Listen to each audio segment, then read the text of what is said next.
이 세상에서 가장 행복한 사람이 누구일까요? 행복의 조건이 뭘까요? 어떤 사람은 이렇게 말합니다. 돈을 많이 가지면 행복하다고. 세계 최고의 부자가 빌 게이츠지요. 행복할까요? 또 어떤 사람은 말합니다. 건강하고 게다가 돈도 많으면 행복할 거라고. 축구의 영웅인 호날두를 기억하십니까? 이 친구는 1년에 수입이 1,000억 이상 되어집니다. 연 1,000억을 벌어요. 게다가 건강하기도 합니다. 돈도 많아요. 잘생겼어요. 이 친구가 세상에서 가장 행복할까요? 또 어떤 사람은 말합니다. 인기가 많으면 행복하다고. 요즘 전 세계적으로 가장 핫한 사람이 누군 줄 아십니까? 우리나라의 방탄소년단. 들어는 보셨나? 방탄소년단. 여러분, 방탄소년단이요. 세계 빌보드 차트에 빌보드 차트 200에 1등을 했어요. 싸이가 2등을 했거든요. 여기서 2등. 싸이가 2등한 게 최고로 잘했어요. 근데 방탄소년단은 거기서 단번에 1등을 했고요. 빌보드 핫 100이라는 게 있는데 여기는 음반 판매량, 공연 수위, 라디오, TV 출연 이걸 총망라해가지고 순위 집계를 내는데 거기 10위권에 들었어요. 10번째. 한두 주 안에 1등을 할 거라 그래요. 그러면은 양쪽 빌보드 200, 빌보드 핫 100 여기 양쪽을 석권해서 1등을 한 사람은요 68년 전에 한 사람 딱 있었대요. 68년 전에 전무후무한 기록을 내는 거예요. 한 달에 얘들의 수입이 얼마나 될 것 같습니까? 수백억이 넘습니다. 한 달에 수백억을 벌어요. 얘들이 과연 행복할까요? 농구 황제였던 마이클 조던 기억하시죠?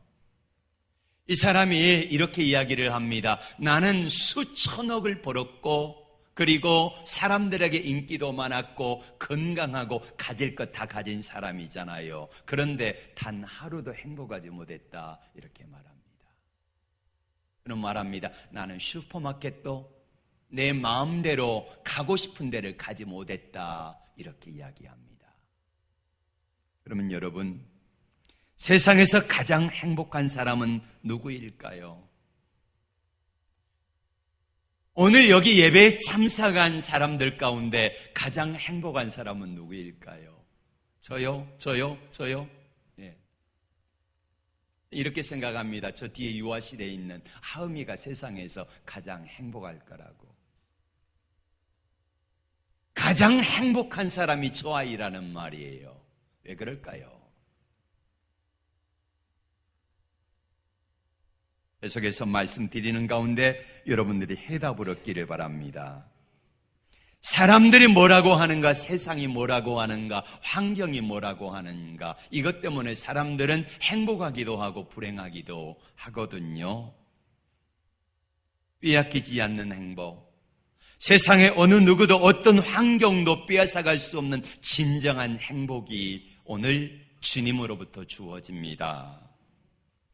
지상 최대의 축복이 뭘까요? 은혜와 평강입니다. 어제 집사람에게 자기 전에 물었습니다. 여보 내가 오늘 내일 주일 말씀 본문을 보냈는데 봤냐고. 나는요 지상 최대의 행복 이렇게 문자를 보내니까 보고 성도들이 목사님 기대됩니다 이렇게 한 분은 보낼 줄 알았거든요. 아멘 감사합니다 이거는 보내는데 아무도 목사님 내일 기대되어지네요 이런 이 문자가 없어서 제가 집사람에게 물었어요. 여보 당신은 그거 안 봤어? 안 봤대. 문자 확인도 안 한 거야. 나중에 확인해 보라 그랬어요. 지상 최대 행복이 여기 보니까 기대가 되어지네. 그때 이야기를 하더라고. 여보, 지상 최대 행복의 조건이 뭘까? 간단하지요. 나 알고 있다 그래. 뭐냐고 그랬더니 제가 지난 금요일 날 이야기했던 거 있잖아요. 가장 중요한 것은 하나님을 믿는 믿음, 그 다음에 두 번째는 순종, 이야기를 해요. 땡 그랬어요. 땡. 내일 들으라고. 지상 최대의 축복 뭘까? 은혜와 평강입니다. 오늘 2절의 말씀을 다 같이 볼까요? 시작. 하나님 우리 아버지와 주 예수 그리스도로부터 은혜와 평강이 너에게 있을지어다. 초대교회 사람들은, 당시 사람들은 은혜와 평강이라는 말을요, 관용구처럼 썼습니다. 무슨 말이냐면 우리가 만나면 뭐라고 인사하지요? 안녕하세요. 또 식사하셨습니까? 건강하십니까? 이렇게 인사하듯이 유대인들은 만나면은 은혜와 평강을 이야기를 한다는 말이에요. 근데 관용구처럼 쓰여진 이 은혜와 평강이 왜 그렇게 중요할까? 왜 이게 지상 최대의 축복일까? 오늘 여러분들에게 설명을 드립니다. 사도 바울이 14개의 서신서를 썼는데 그 가운데서 많은 부분에서 인사할 때 반드시 이 은혜와 평강을 이야기합니다. 로마서 1장 7절 다 같이. 성도로 부르심을 받은 모든 자에게 하나님 우리 아버지와 주 예수 그리스도로부터 은혜와 평강이 있기를 원하노라. 고린도서 1장 3절 하나님 우리 아버지와 주 예수 그리스도로부터 은혜와 평강이 있기를 원하노라. 빌립보서 1장 2절 하나님 우리 아버지와 주 예수 그리스도로부터 은혜와 평강이 너희에게 있을지어다. 바울 서신의 모든 공통된 인사가 은혜와 평강을 이야기합니다. 근데 이 서신서 가운데서 단 한 번도 평강과 은혜라고 이야기한 적이 없고 다 은혜와 평강을 이야기합니다. 무슨 말입니까? 은혜가 있는 곳에 뭐가 있어요? 평강이 있다. 이거를 묵시적으로 이야기하는 거예요. 너희가 은혜를 받으면 뭐가 따라온다는 거예요? 자연스럽게 평강이 따라온다는 것입니다. 맞습니다. 우리는 이렇게 말합니다. 마음이 평안해야지. 그래야지 뭘 받아요? 은혜를 받지. 마음이 평안해야지 은혜를 받지가 아니라 은혜를 받으면 자연스럽게 평안은 보너스로 덤으로 따라온다니까요.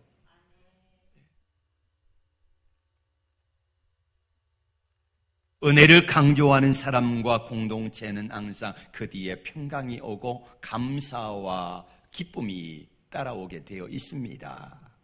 사람과의 관계도 마찬가지예요. 은혜 있는 사람을 만나면 자연스럽게 그 사람을 만나면 왠지요 즐거워져, 행복해져, 평안해져. 부부관계도 마찬가지입니다. 은혜가 있는 부부는 서로에 대해서 나는 당신을 만난 게 내 지상 최고의 축복이야, 이렇게 말합니다. 근데 은혜 없는 부부는 뭐라고 말합니까? 내가 당신을 만난 게 인생 최대의 실수야. 이런 가정이었기를 바랍니다.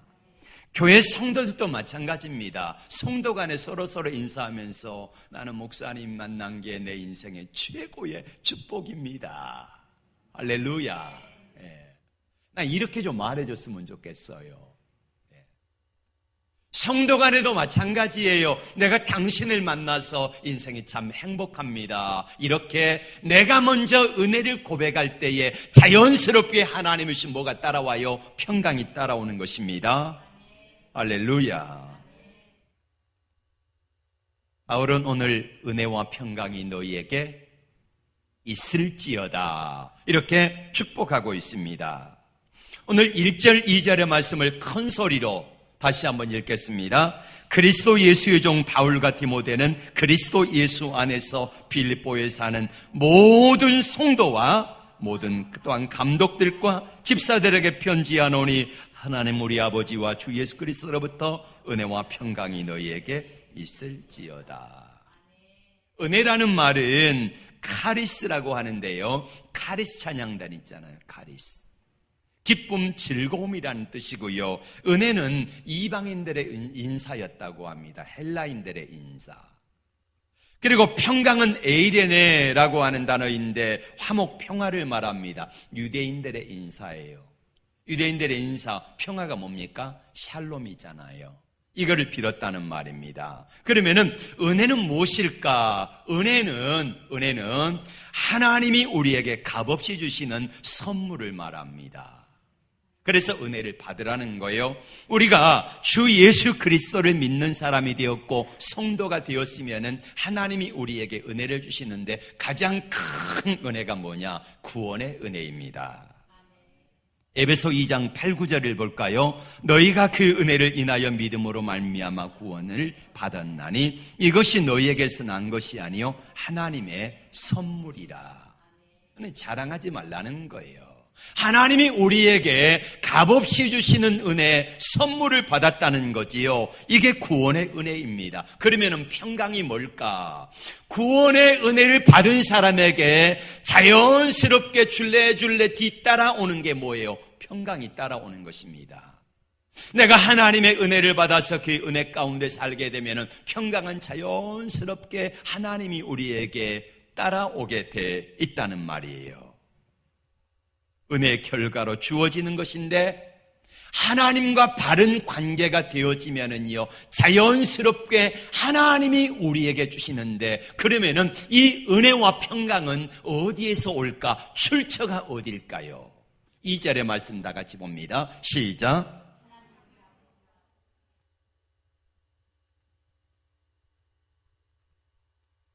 은혜와 평강의 출처가 어디라고요? 하나님이라는 말이에요. 하나님께로부터 은혜를 받고 그러면 평강이 자연스럽게 따라오게 되는데 하나님께 은혜와 평강의 출처가 되어진다는 거지요. 사람들은 사람에게서 기쁨과 평화를 말합니다. 요구합니다. 찾습니다. 그래요. 사람들과의 관계 속에서도 은혜와 평강이 있을 수 있습니다. 어떤 사람 만나면 은혜가 되어집니다. 평화가 있습니다. 그런데 진정한 평화, 진정한 기쁨은 누구로부터 온다고요? 하나님 아버지께로부터. 하나님 아버지와 2절의 말씀을 다시 한번 보세요. 하나님 우리 아버지와 예수 그리스도로부터 은혜와 평강이 있는 것입니다. 그럼 우리가 어떻게 해야 되겠습니까? 은혜와 평강의 근원이신 주님께로 나아가기를 원합니다. 그러면 은혜와 평강이 있습니다. 은혜로 살아가는 사람의 대표적인 케이스가 누구냐면요 야곱을 이야기합니다. 이 야곱 이야기를 제가 좀 각색해서 한번 생각을 해보았습니다. 야곱이 왜 은혜 받은 사람인가? 한번 보세요. 야곱이 라헬을 사랑했잖아요. 그래서 보니까 예쁜 외삼촌의 딸 라헬이 있는데 너무너무 예쁘고 사랑스러워요. 그래서 그 딸과 결혼하게 해달라고 외삼촌에게 요구했을 때에 7년 동안을 봉사하라고 말했습니다. 그래서 야곱은 7년 동안을 외삼촌을 위해서 봉사하는데 야곱이 사랑하는 이 라헬을 위하여서 섬기는 일이 뭐가 되니까? 은혜가 되니까 7년을 뭐일같이? 수일같이 여겼더라. 맞습니다. 하나님 앞에 우리가 은혜 받으면은요 은혜로 일을 하고 은혜로 섬기고 은혜로 기도하고 은혜로 모든 일들을 감당하게 되면 우리의 삶이요 행복해요. 어제 우리가 이웃 사람들 노인정에 어르신들을 섬겼잖아요. 이 일을 그제부터 나와가지고 열심히 봉사를 했습니다. 어제도 아침에 일찍 일어나가지고 나오셔가지고 하루 종일 섬기고 설거지하고 그리고 가셨거든요. 그런데 그분들의 모습 속에서 단 한 분도 청년들도 권사님 집사님들도 단 한 분도 얼굴에 짜증 나가지고 하는 사람이 없어요. 왜? 뭘로 하니까? 은혜로 하니까.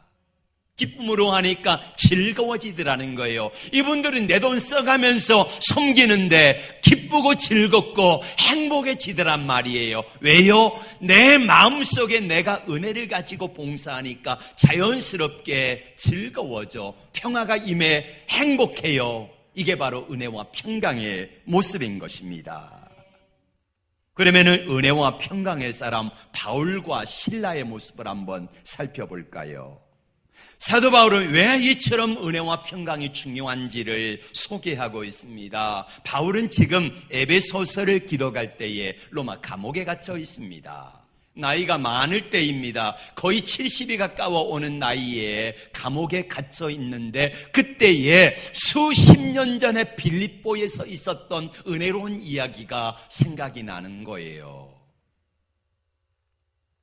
소아시아에서 열심히 복음을 전하고 있는 데에 꿈속의 환상 중에 저 유럽의 마게도냐에서 사람 한 사람이 밤중에 환상 중에 기도하는 가운데 사도 바울에게 건너와서 우리를 좀 도와주세요 하는 그 환상을 보게 되고 유럽으로 건너갑니다. 가서 첫 번째 만나는 장소가 빌립보 지역이에요. 전도하다가 보니까 귀신 들려 조마하는 여종을 만났는데 사도 바울이 신라와 함께 예수 이름 명하노니 귀신아 떠나가라. 그랬더니 귀신이 떠나가 버렸어요. 귀신을 빙자해서 점을 보고 했던 이 주인이 벌이가 안 되니까 바울과 신라를 관원에 고발을 한 거예요. 고소를 한 거예요. 그래서 바울과 신라가 잡혀갔네. 실컷 매를 맞고 밤중에 감옥에 갇혀서 착고에 채여 있는데 뭐하다 그랬다고요? 전도하다가 어떤 마음을 가지고 있겠습니까? 은혜로 하니까 비록 매를 맞고 전도하다가 감옥에 갇혔지만은요 그들의 심령 속에 뭐가 와요? 은혜를 받으니까 뭐가 와? 평강이 있어. 그러니까 입술에 뭐가 나와? 찬송이 나오고 또 뭐가 나와? 기도가 나오는 거예요. 할렐루야. 바울의 심령 속에 하나님의 은혜가 임하고 평강이 임하니까 찬송과 기도가 절로 나오더라는 거예요. 그때 불렀던 찬송이 뭐냐면 내 영혼의 깊은 데서 맑은 가락이 울려나네. 하늘 곡조가 언제나 흘러나와 내 영혼을 고이 싸네. 평화로다. 하늘 위에서 내려오네. 내 영혼의 결이 영원토록 내 영혼을 덮으소서. 한밤중에 바울과 신라가 찬양합니다. 기도합니다. 하나님이 주시는 그 마음속에 은혜가 있고 평안이 있으니까요 매맞고 고통 가운데 있지만은 삶이 힘들고 어렵지만은 그러나 그 마음속에 입술에 영혼 속에 솟아나오는 샘물과 같은 은혜와 평강이 찬양이 흘러나오는데 마치 둑이 터지는 것처럼, 그래서 물이 쏟아져 나온 것처럼 이런 놀라운 역사가 나타날 때에 어떤 기적이 나타납니까? 감옥의 옥터가 흔들립니다. 문이 열립니다. 착고가 풀어집니다. 그 결과가 무엇입니까? 빌립보 교회가 생겨진 거예요. 그래서 오늘 빌립보 교회 성도들에게 1절과 2절에서 이렇게 말씀합니다. 빌립보에 사는 모든 성도들아, 감독들아, 그리고 또 집사들아, 너희에게 뭐와 뭐가 있을지어다? 은혜와 평강이 있을지어다. 할렐루야. 이 사도 바울과 신라에게 주었던 은혜와 평강이 여러분의 있기를 축원합니다. 그리고 또 은혜와 평강을 핍박과 고난 가운데 이겼던 사람 한 사람이 생각납니다. 누구요? 스데반입니다. 은혜와 평강은 믿는 자에게 주시는 하나님의 축복이지요. 하나님이 주시는 거지요. 스데반이 사도 바울과 동문수학했던 사람입니다. 근데 한 사람 사도 바울은 예수님을 핍박하는 자가 되었고, 또 한 사람 스데반은 우리 주님을 섬기며 복음을 전하는 사람으로 갈리었습니다. 자, 바울은 핍박자가 되었지만은 스데반은 예수님을 증거하는 믿음의 사람이 되어 살아갈 때에 사도 바울의 손에 의해서 스데반이 돌에 맞아 죽습니다. 그렇죠? 여러분, 스데반이 돌에 맞아 죽어가는 얼굴의 모습을 보니까 어떡합니까? 천사와도 같은 거예요. 도저히 사도 바울의 심령으로는 이해가 안 되는 거예요. 어떻게 저렇게 돌에 맞아 죽어가면서도 평안할 수 있을까? 어떻게 저 얼굴이 천사의 얼굴같이 바뀔 수 있을까 궁금한 것입니다. 그러던 차에 자기가 예수님을 만나고 나니까 하나님 아버지와 예수 그리스도께로부터 주어지는 은혜와 평강을 받고 보니까 스데반이 이해가 되어지는 거예요. 여러분은 스데반이 받았던 이 은혜가 이해되어지기를 원합니다. 믿어지기를 바랍니다. 여러분의 체험되어지기를 원합니다. 헬마 톰슨이라고 하는 여인은 2차 세계대전 중에 행복한 결혼을 꿈꾸며 당시에 장교였던 남편과 결혼을 했습니다. 남편을 따라서 캘리포니아에 있는 모제부 사막의 육군 훈련소로 가게 됩니다. 실망을 했습니다. 온통 사막뿐이에요. 사막의 온도가 50도입니다. 50도. 뿐만 아니라 모래바람이 불면은요, 자고 일어나면은 모래가 입안에 한가득 있어요. 온통 모래바람입니다. 게다가 그 주위에 사는 인디안 사람들이나 아니면은 그 주위에 있는 사람들, 멕시칸들, 이런 사람들과 영어가 소통이 안 됩니다.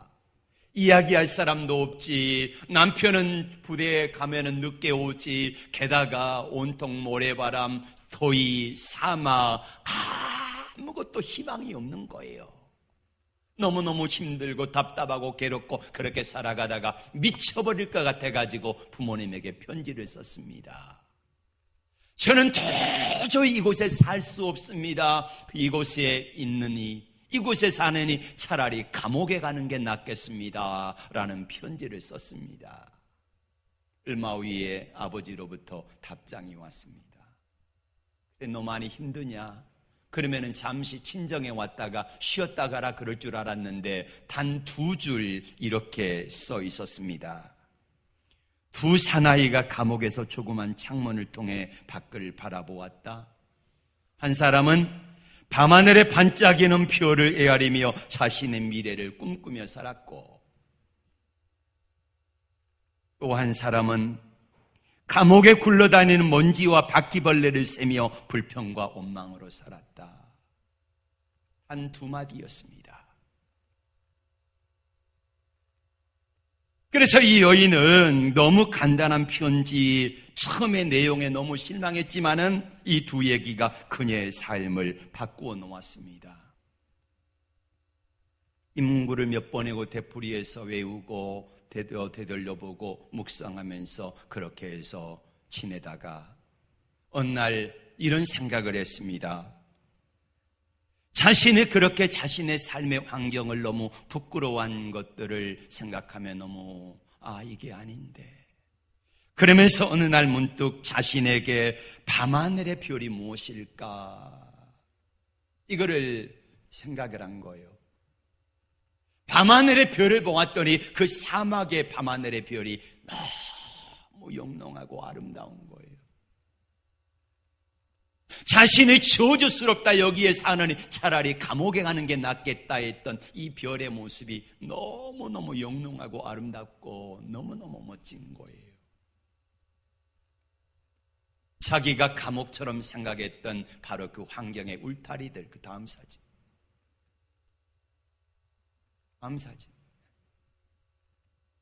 이렇게 갇혀 있었던 이 모습을 생각하면서 살아갔던 자신의 모습이 너무 미안한 거예요. 그는 자신의 삶을 바꾸기 시작했습니다.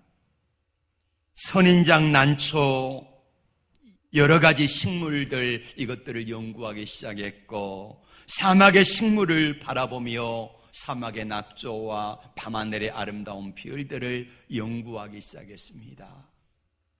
바라보면서 시도 쓰고 글도 쓰기 시작했습니다. 말이 통하지 않아서 멀리하고 경계했던 원주민들에게 자신이 먼저 다가갔습니다. 다가가서 이야기를 했더니 이 사람들이 돈 받아야 팔던 그 손수 만든 직물 있잖아요. 이것들 수공예품들을 그냥 돈 안 받고 자기에게 주는 거예요. 원주민들과 친해지고 밤하늘의 별이 아름다웠고 사막의 모습도 너무너무 아름다웠습니다. 그래서 이 여인은 자신의 삶을 바꾸기 시작했습니다. 도대체 무엇이 그녀를 그렇게 변화시켰을까요? 사막의 환경은 여전히 그대로 있습니다. 모래바람, 50도가 넘는 뜨거운 태양의 사막볕, 원주민들 하나도 바뀌지 않았습니다. 그런데 누가 먼저 바뀐 거예요? 내가 바뀌니까 환경도 바뀌고 사람도 바뀌고 지옥 같았던 환경이 아름다워 보이더라 이거예요. 그녀는 너무 비참했던 경험을 세상에서 가장 즐거운 몸으로 바꿨고 발견한 세계에 자극받고 너무나 감격한 나머지 그것을 소재로 빛나는 성벽이라고 하는 소설을 썼습니다. 출판 사인회에서 그녀는 이렇게 인사했습니다. 한번 잘 보시기 바랍니다.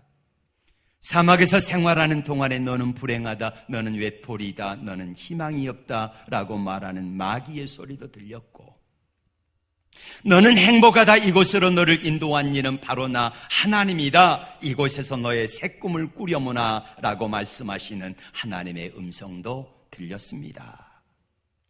저는 마귀의 소리에 귀를 막고 하나님의 소리를 들으면서 오늘의 이 영광을 얻게 되었습니다. 이와 같이 행복은 우리의 마음먹기에 달렸습니다.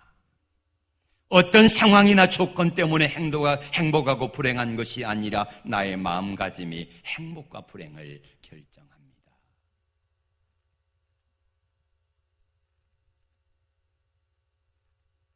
마음은 몸을 지배하고 삶을 다스립니다. 덥다고 짜증 부리면 몸과 마음도 짜증스러워요. 이 짜증이 나 한 사람이 짜증낸 것이 가족들에게 가가지고 가족들에게 짜증을 부리면 온 가족이 다 함께 짜증스러워요. 불행해져 버리는 거예요. 천국이 아니라 가정이 지옥이 돼버리고 마는 거예요. 자살이라는 글자를 반대로 읽어보면 뭡니까? 살자. 스트레스라고 하는 이 단어를 거꾸로 읽어보면은요, 디저트가 되어집니다. 맛있는 디저트. 바꿔서 생각해 보면은요, 간단합니다. 환경 변하지 않았는데 내가 생각이 조금 바뀌니까 환경이 바뀌어지고 삶이 바뀌어지고 인생이 바뀌어지고 행복해지고 아름다워지더라 이 말입니다.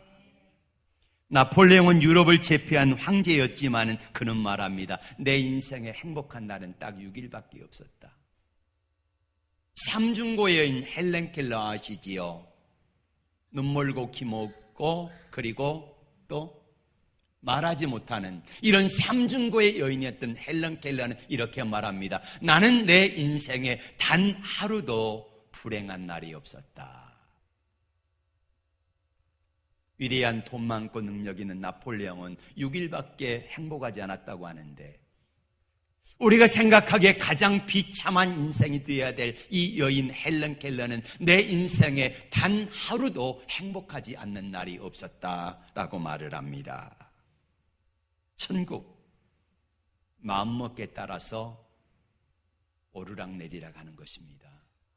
내가 천국을 만들어갈 수도 있고 지옥을 만들어갈 수도 있다는 거예요. 그러므로 여러분 행복하십시오. 이게 하나님의 여러분을 향한 소망입니다. 마지막으로 적자 미상의 사람이 썼던 1%의 행복이라고 하는 이 시를 유심히 한번 보시기를 바랍니다. 정말로 은혜로운 시예요. 읽어봅니다. 사람들이 자꾸 묻습니다. 행복하냐고. 너 행복하냐고. 낯선 모습으로 낯선 곳에서 살아가고 있는 제가 자꾸 걱정이 되나 봅니다. 저울에 행복을 달면은 불행과 행복이 반반이면은 저울이 움직이지 않지만은 불행 49, 행복 51. 그럼 무게가 어디로 가는 거예요? 이 사람 뭐예요? 불행 49, 행복 51이면 저울이 행복 쪽으로 기울게 됩니다. 행복의 조건엔 이처럼 많은 것이 필요 없습니다. 우리 삶에서 단 몇 프로? 1%만 더 가지면 나는 행복한 겁니다. 어느 상품처럼 2%가 부족하면 그건 엄청난 기울기입니다. 때로는 나도 모르게 1%가 빠져나가 불행하다고 느낄 때가 있습니다. 그 많은 수치가 기울기 전에 약간의 좋은 것으로 다시 얼른 채워 넣어 행복의 무게를 무겁게 놓곤 합니다. 약간의 좋은 것 1%, 우리 삶에서 아무것도 아닌 아주 소소한 것일 수 있습니다. 기도할 때 평화로움, 따뜻한 나랫모, 친구의 편지, 좋았던 추억, 감미로운 음악, 파란 하늘, 태양, 달, 별, 나무와 꽃들, 그리고 잔잔한 그리움까지. 팽팽한 무게 싸움에서는 아주 미미한 무게라도 한쪽으로 기울기 마련입니다. 단 1%가 우리를 행복하게도 또 불행하게도 합니다. 나는 오늘 그 1%를 행복의 저울 쪽에 올려놓았습니다. 그래서 사람들이 내게 묻습니다. 행복하냐라고? 네, 행복합니다. 멋진 시잖아요. 멋진 시.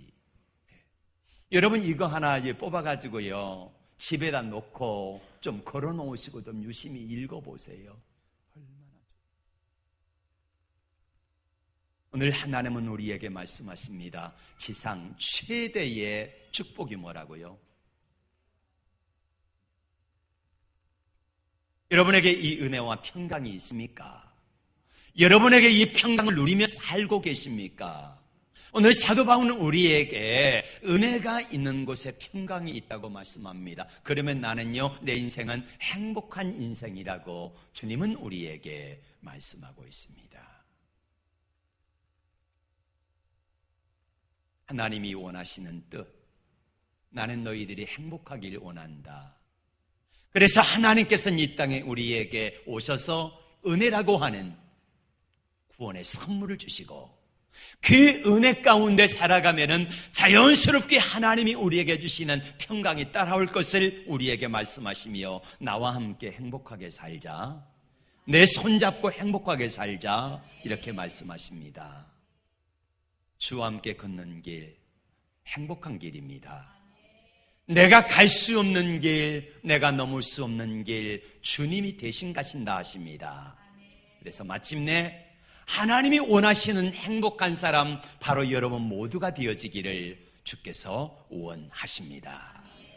우리 다 함께 일어나서 찬양하고 기도하겠습니다.